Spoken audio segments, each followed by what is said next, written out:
In this episode of Anything Goes with James English, Big Gene, a former security guard for P Diddy and Bad Boy Records, shares his experiences and insights on various incidents and relationships within the music industry.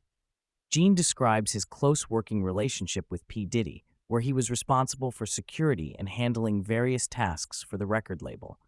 He mentions how Diddy was a great businessman who helped artists like Mary J. Blige and Jodeci get out of unfavorable contracts at Uptown Records.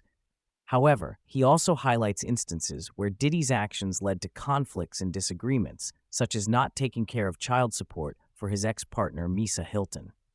Gene discusses the falling out between P. Diddy and Suge Knight, which escalated into a beef between Bad Boy Records and Death Row Records. He mentions how the tension between the two record labels ultimately led to the infamous East Coast-West Coast rivalry in the hip-hop industry.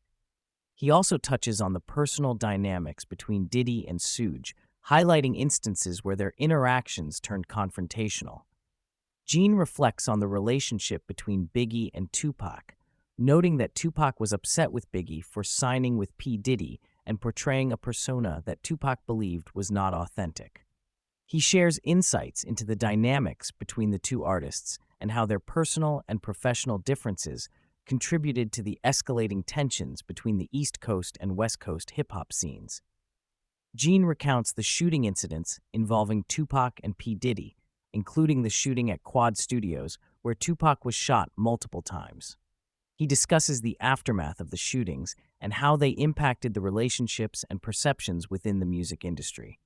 He also touches on the controversial tactics used by P. Diddy to capitalize on the shooting incidents for publicity and record sales.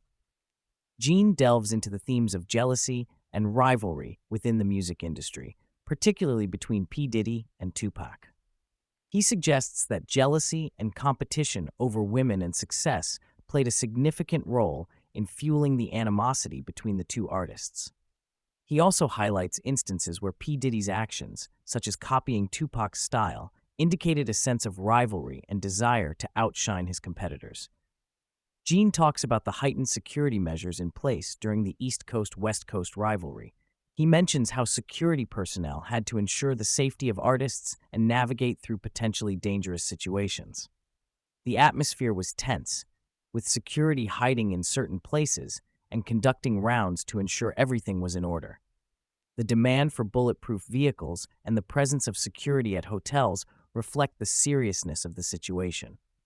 The conversation shifts to Tupac's ruthless diss track towards Biggie, which escalated the tensions between the two camps. Gene shares that while the song didn't bother him personally, he believes that Biggie was affected by it. He also hints at Biggie's retaliation through his own track, Long Kiss Goodnight, which he sees as a subtle way of getting back at Tupac.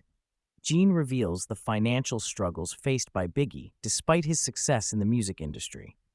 He talks about how Biggie had to sell his publishing rights to P. Diddy for a fraction of their worth, leading to a sense of betrayal and financial loss. The control P. Diddy had over Biggie's marketing and publishing further strained their relationship, highlighting the complex business dynamics in the music industry. The beef between Tupac and Biggie had far-reaching consequences, ultimately leading to their tragic deaths. Gene reflects on the impact of their deaths and the missed opportunities for both artists. He shares how the betrayal and manipulation within the industry played a role in escalating the tensions and ultimately resulting in the loss of two talented individuals. Gene raises questions about P. Diddy's involvement in the events leading to Tupac and Biggie's deaths.